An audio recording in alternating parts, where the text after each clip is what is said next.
Good afternoon, ladies and gentlemen, family, friends, distinguished guests. My wife, Jacqueline, who is pretty much my cornerstone in my life. She's gotten me as far as I have gone, and even today shows more testament that it's our 11th year anniversary, and she's here still with me today, so I definitely appreciate that. And most importantly, I want to thank the veterans of our great country. I'm TSgt Nicholas Robertson. I'm a student here at NKU and an active duty member of the United States Air Force. I've served for a little over 12 years now, and I can't wait to serve another 12. I'm standing before you here today to give you a student's perspective and a military member's perspective of our veterans. It's an enormous honor, and I'm humbled to be here before you today to give reverence to veterans that still and have stood fast protecting our country and many other countries around the world at this very moment. With that being said, I'd like to draw our attention to the reason why we're here this afternoon by asking all veterans in the room to please stand. I ask that you all give them a loud round of applause. Thank you.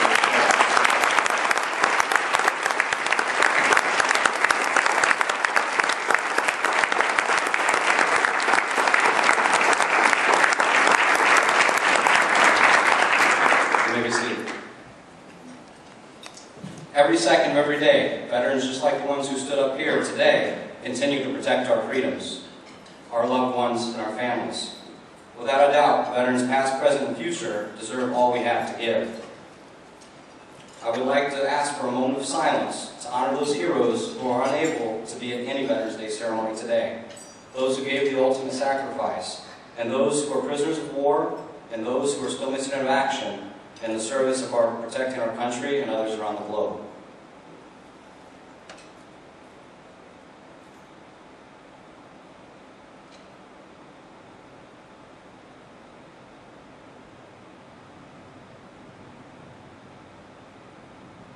Thank you.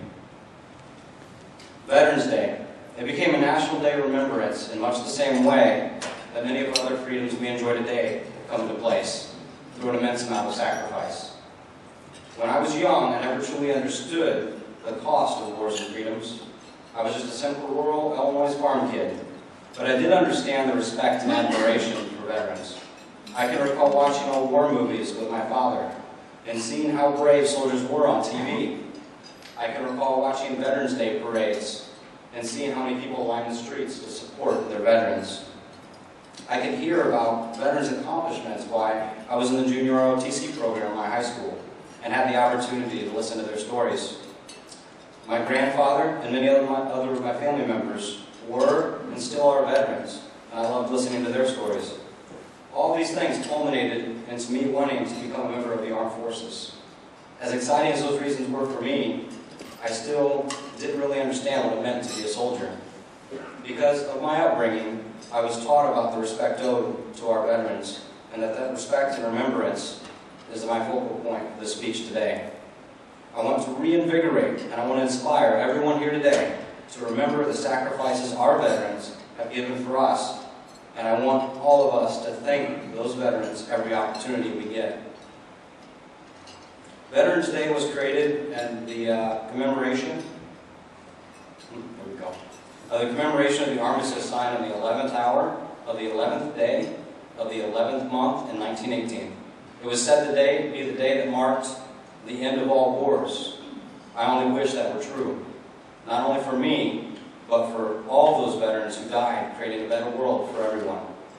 It is this fact that evil is ever present, that we continue to face hardships across the globe, and why today's speech is dedicated to not only our past veterans, but to our current heroes and those who will rise up today to take the substantial burden and honor of becoming our country's future protectors. I used the word heroes earlier to describe our fallen, missing, and POW soldiers, and upon reflecting on the word heroes, it amazes me how humble our veterans really are. We like to think of them all as heroes, as guardians and sentinels protecting our freedoms. However, many of the veterans I've talked with don't consider themselves heroes at all. They consider it their job and that they're just doing their part, even though each day they wake up and press on against dangers that most of us will thankfully never know. They do this without want of recognition or expectations from those they protect. In fact, they do it They do it out of love for their loved ones, their families, their friends, and their country. Almost every veteran you turn and talk with today will tell you that the real heroes are those I mentioned a few minutes ago, those who gave their lives and are forever unable to tell their own stories. Speaking of stories, I want to look back and talk about our older veterans, the ones that have already served and retired. Some would say these veterans during the mid-20th century wars had it the hardest, and I tend to agree with them. These men and women truly knew the meaning of sacrifice and understood what it meant to serve. They didn't have Skype, live video chat, email, Facebook, and the like to stay connected with their families. They had to sometimes wait months just for one letter from a loved one. I don't know if I could have made it through a deployment back then, as I don't think my wife's phenomenal brownies that she makes for me would have quite made the month-long journey over. Thank God for priority mail. Seriously though, everyone, back during these wars, loved ones had to wait months, feeling like an eternity, I'm sure, just to know if their loved ones were alive. Their son, their daughter, their dad, their mom, and so on. It took a while for me in my military career to understand what it meant to serve, but for many of these men and women, it only took a short time. I recall watching a video of a World War II vet talking about his enlistment and first moments in the military. Unlike me, he quickly understood the meaning of service to our country. His 18th birthday was on June 6, 1943, and several months later he enlisted in the Army. A year to the date of his 18th birthday, he was on the shores of Normandy for D-Day, battling for the sake of what many would say, the world. He mentioned the long trip on the boats over to Normandy and how annoying the loud rumble of the engines were after hearing them for 3 days straight. At the end of the 3 days, the engines shut off. All was quiet, quiet as could be. He said he could hear people's breaths and the waves against the boat. At that moment, he realized how much he actually enjoyed those engines, how much they kept his thoughts and emotions at bay. After a few brief moments of what seemed like an eternity, his platoon leader spoke up and quickly moved them on Higgins boats to cross over to the shore. At that moment, he looked around at everyone's solemn faces, the ship's guns starting to fire ear-deafening roars in the background, and understood at this time the level of sacrifice and courage it takes to be a member of the armed forces. Even after all of that, he bravely stepped off the boat and pressed on against horrific sights, the most horrific sights a person can see. He was one of the few that survived that day out of nearly 10,000 soldiers that died. He passed on these words to all veterans: I am proud of you, and always remember that there are people proud of you. There are not many in this world today that can say they've been through so much for the sake of others. In fact, over the past several decades, less than 1% of the U.S. population has ever been serving in the military at any given time. Within that number is even a smaller number of fewer soldiers who have actually seen true combat. I don't wish anyone to experience the pain, trauma, or endure the haunting memories of war, but to those brave few who have, all I can say is thank you, as even all the words in the speech today will never be enough. There were many wars fought during the 20th century, of whom our current living veterans have participated in. From all the way back to World War II, to the Korean War, the Vietnam conflict, the Gulf War, and the War on Terror, and a myriad of other conflicts and wars fought around the globe in between. Each of these wars has its own importance. However, to those who served in them, it was another day on the job in which they humbly put their best foot forward in effort and largely remained unsung heroes. Unsung heroes come in many forms, and the Korean War is where many of these heroes can be found. It was often been called the Forgotten War by those who participated in it. I want to start off by saying to all those who served in this war, you are not forgotten. Over 70,000 U.S. veteran lives were lost, missing, or captured during this war. These words inscribed on the National Korean War Memorial encapsulate the feelings of that era, and they still ring true today. One of the memorials says, freedom is not free. It surely is not, and many in this room today understand that statement all too well. The other says, our nation honors her sons and daughters who answered the call to defend a country they never knew and a people they never met. These statements capture the true essence of the men and women in the armed forces. It states how completely altruistic they are in giving of themselves without expecting anything in return. By many a dictionary's definition, this is the exact meaning of the word love. This statement holds true for a vast number of conflicts and wars our veterans have served, all for the sake of freedom and to enhance people's lives across the globe.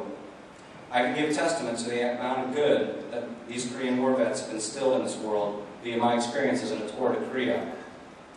The South Korean people continuously gave their appreciation to our soldiers. They place a great deal of respect and thankfulness in their sacrifices, and they lead free lives because of it. I can tell Korean War veterans with great confidence that they did make a difference and enhanced millions of people's lives. I cannot talk on behalf of everyone in South Korea, although I'm sure the feelings are unanimous. However, on behalf of the Koreans that I have personally talked with, thank you, Korean War veterans, for everything you have done.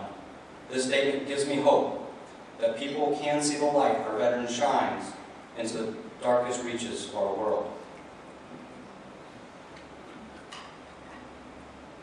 One of the darkest parts of our world and military history can be found in the Vietnam conflict. This is a time in history that I always struggle with. It's a time of great negativity for our military forces. Through it all, their values, strength, and courage never wavered. It was all due to their drive to protect our country and other countries' freedoms. However, we as a country have to answer for how horribly we treated them on their return from unimaginable conditions. To Vietnam vets out there today, I'm truly sorry and ashamed for our country's response to you.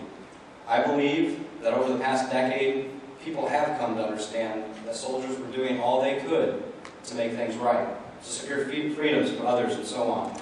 I believe that people have finally realized that those soldiers were unconditionally giving their lives, giving up time with their families and friends to keep freedom out of communist grasp. They finally realized that it was time to view the big picture, and that if they didn't agree with the war, to redirect those resentments to those with the power to wage wars. I simply want to say thank you, Vietnam War veterans, for standing up against evils that others would not. There are many wars and conflicts and the like that have happened over the past century. Some of the most we'll never hear about, many of them. To the veterans of these events, you have my deepest thanks for being there to protect us, even when we may think we didn't need to be protected. Not that all veterans, or any veteran, is any more important than the next, but sometimes I think we get caught up on the remembrance piece of Veterans Day, and not so much on the contemplations of our soldiers in the here and now. The 21st century has brought with it an entire new era of warfighting, and with it, an entire new strain of soldier. These soldiers, the new age soldiers, are more educated, they're more diverse, they have larger amounts of responsibility placed on their shoulders at a younger age. The average age of the new recruit is down to only 20 and a half years old. Vast technological advances have taken place. We've gone from using a single bolt action M1 rifle in World War II to using an XM25 rifle that has a computer chip in each bullet to allow it to detonate at a specific range. I was talking with an Army buddy of mine not too long ago, and we were discussing the advanced ingeniousness of the Navajo code talker's language. It got me thinking, so I asked him, what does the Army use now? Do you know what he told me? He nonchalantly said an iPhone. No joke. Yeah, they have an app for that. It's amazing how far we've come and how many freedoms we have that we're now able to enjoy. Freedom. What a phenomenal word to say. When I give this speech, thousands of our country's youngest adults are guarding our nation's most prized and coveted asset. They stand tall over the mountains and valleys of Afghanistan. They patrol the seas off the coast of North Korea. They wade through the thick cloud of uncertainty and the myriad of riots in Egypt. They stand guard on the 38th parallel of Korea, protecting millions of lives 24/7. On top of this, they go to work each day wearing an 8-pound helmet, a 45-pound flak vest, carrying an M16 rifle, and half the time carrying a 50-pound rucksack. It doesn't end there, though. They trek miles back and forth across patrols while carrying all this in conditions most others wouldn't want to go to the grocery store in. They do this day in and day out with little sleep or rest, all for the sake of our country and its endeavors. You want to know the best part? The most amazing part? They do this without complaining. They do it without those expectations. They do it because They want to do it for others.